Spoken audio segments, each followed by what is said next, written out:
ಪುನೀತ್ ಕೆರೆಹಳ್ಳಿ ಅವರೇ, ಬಿಜೆಪಿ ಏನು ತನ್ನ ನಿಲುವನ್ನ ಘೋಷಿಸ್ತಾ ಇದೆ, ಯಾತ್ರೆಗಳು ಮಾಡ್ತಾ ಇದೆ, ಒಂದು ಅರ್ಥವಾಗದೇ ಇರುವಂತಹ ಗೊಂದಲಕಾರಿ ವಿಚಾರ ಏನು ಅಂತ ಹೇಳಿದ್ರೆ ಇವರು ಸೌಜನ್ಯ ಪರನ ಧರ್ಮಾಧಿಕಾರಿ ಪರನ ಏನ್ ಮಾಡಕ್ ಹೊರಡ್ತಾ ಇದ್ದಾರೆ ಅಂತ. ಸೌಜನ್ಯ ಪರ ಇದ್ರೆ ಧರ್ಮಾಧಿಕಾರಗಳ ವಿರುದ್ಧ ಅಂತ ಹೇಗೆ ಹೇಳ್ತೀರಿ? ನೀವೇ ಅದಕ್ಕೆ ನಾನ್ ಕೇಳ್ತಾ ಇರೋದು ಸೌಜನ್ಯ ಪರ ಇರಬಾರ್ದು ಅಂತ ಏನಾದ್ರು ಇದೆಯಾ? ಧರ್ಮಾಧಿಕಾರಿಗಳ ಪರ ಅಲ್ಲ, ನಾವು ನಿಮ್ಮ ಏನ್ ಬಿಜೆಪಿ ಅವರ ನಿಲುವನ್ನ ಕೇಳ್ತಾ ಇದ್ದೇವೆ. ಖಂಡಿತವಾಗಿ ಸೌಜನ್ಯ ಪರನ ಬಿಗಿನಿಂಗ್ ಡೇ ಇಂದ ಹಿಂದೂ ಸಂಘಟನೆ ಮೊದಲು ಹೋರಾಟವನ್ನು ಆರಂಭ ಮಾಡಿದ್ದು VHP ಸೌಜನ್ಯ ಪರವಾಗಿ. ಹಿಂದೂ ಸಂಘಟನೆಗಳು ವಿಶ್ವ ಹಿಂದೂ ಪರಿಷತ್ ಮೊದಲನೇ ಹೋರಾಟವನ್ನು ಆರಂಭ ಮಾಡ್ತು. ಅದಾದ್ಮೇಲೆ RSS ಅದರ ಜೊತೆಯಲ್ಲಿ ಇಡೀ ತನ್ನ ಪರಿವಾರವನ್ನು ಒಗ್ಗೂಡಿಸ್ಕೊಂಡು ಹೋರಾಟ ಮಾಡಿದೆ. ಸೌಜನ್ಯ ಪರ ಇರೋದು ಅಂತ ಅಂದ್ರೆ ಅದು ಧರ್ಮಸ್ಥಳದ ವಿರುದ್ಧ ಇದ್ರೆ ಮಾತ್ರ ಸೌಜನ್ಯ ಪರ ಅಲ್ಲ. ಅವ್ರ ಕುಟುಂಬದ ಆರೋಪ ಏನಿದೆ ಸರ್? ಯಾರ ಕುಟುಂಬದ್ದು?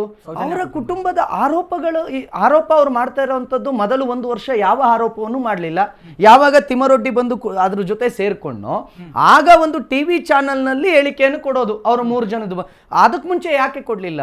ಸರಿ, 3 ತನಿಖಾ ಸಂಸ್ಥೆಗಳು ಸಂತೋಷ್ ರಾವ್ನ ಆರೋಪಿ ಅಂತ ಹೇಳಿದ ಮೇಲೆ ಇವರ ಹತ್ರ ಯಾವ ಆಧಾರ ಮತ್ತು ಸಾಕ್ಷಿ ಇತ್ತು ಆತನನ್ನ ನಿರಪರಾಧಿ ಅಂತ ಹೇಳಲಿಕ್ಕೆ?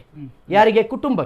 ಕುಟುಂಬದ ತಂದೆ, ಆ ಹೆಣ್ಣು ಮಗುವಿನ ತಂದೆ ಮತ್ತು ತಾಯಿ ಕಟಕಟೆಯಲ್ಲಿ ನಿಂತ್ಕೊಂಡು ಅವನ ಮೇಲೆ ನಮಗೆ ಯಾವ ಸಂದೇಹ ಇಲ್ಲ ಅಥವಾ ಅವನು ಆರೋಪಿ ಅಲ್ಲ ಅಂತ ಹೇಳ್ತಾರೆ ಅನ್ನೋದಾದ್ರೆ ಅದಕ್ಕೇನಾದ್ರೂ ಬಲವಾದ ಸಾಕ್ಷಿ ಇರ್ಬೇಕಲ್ಲ. ಯಾವ ಸಾಕ್ಷಿ ಇತ್ತು? ಅಂದ್ರೆ ತಿಮ್ಮರೊಡ್ಡಿಯ ಮತ್ತು ಆತನ ಗ್ಯಾಂಗಿನ ಆ ಹಣಕ್ಕೆ ಅಥವಾ ಮತ್ಯಾವುದೋ ಆಮಿಷಕ್ಕೆ ಒಳಗಾಗಿ ಇವರು ಸಂತೋಷ್ ರಾವ್ನನ್ನು ನಿರಪರಾಧಿ ಅಂತ ಹೇಳಿದ್ರು. 3 ತನಿಖಾ ಸಂಸ್ಥೆಗಳು ಆತನನ್ನ ಆರೋಪಿ ಅಂತ ಹೇಳಿದ ಮೇಲೆಯೂ ಇವರು ಅವನನ್ನ ನಿರಪರಾಧಿ ಅಂತಾರೆ ಅಂದ್ರೆ ಒಂದು ಬಲವಾದ ಸಾಕ್ಷಿ ಇರಬೇಕು. ಇದ್ರೆ ಕೋರ್ಟಿಗೆ ಕೊಡಿ.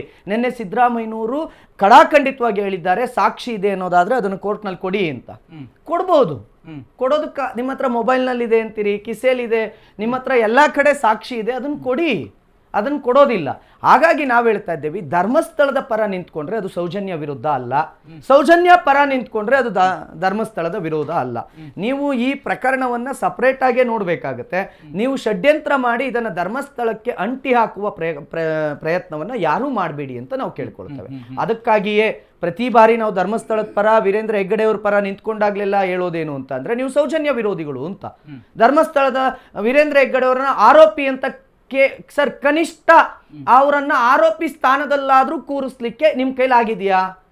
ಆಗಿಲ್ಲ ಅಲ್ಲ. ಆರೋಪ ಮಾಡಬೇಕು ಅಂದ್ರೆ ಅವರು ಕಾನೂನಾತ್ಮಕವಾಗಿ ಆಗಿಲ್ಲ ಅಂತ ಹೇಳ್ತಾರೆ. ಕಾನೂನಾತ್ಮಕವಾಗಿ ಸಂವಿಧಾನಾತ್ಮಕವಾಗಿ ಆರೋಪಿ ಅಂತ ಕರಿಬೇಕು. ಬಾಯಿಗೆ ಬಂದಂಗೆ ಕರೆಯಕ್ಕಾಗಲ್ಲ. ಈ ದೇಶದ ಸಂವಿಧಾನದಲ್ಲಿ ಒಬ್ಬನನ್ನ ಆರೋಪಿ ಅಂತ ಕರಿಬೇಕು ಅಂತ ಅಂದ್ರೆ ಅದಕ್ಕೆ ನೀವು ಒಂದು FIR, ಒಂದು NCR ಆರೋದು ಮಾಡಿಸ್ಬೇಕು ಸರ್. ಒಂದು FIR ಇಲ್ಲದೆ ನೀವು ಹೇಗ್ರಿ ಆರೋಪಿ ಅಂತ ಕರಿತೀರಿ ಅವ್ರನ್ನ?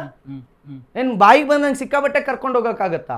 ಆ ರೀತಿ ಇವತ್ತು ಆರೋಪಿ ಸ್ಥಾನದಲ್ಲಿ ಇದ್ದೋರ್ನು ಕೂಡ ನಾವು ಆರೋಪಿ ಅಂತ ಕರೀಲಿಕ್ಕೆ ಆಗಲ್ಲ. ನೀವು ಸ್ಟೇಗಳನ್ನು ತಗೊಬಂದಿದ್ದೀರಿ.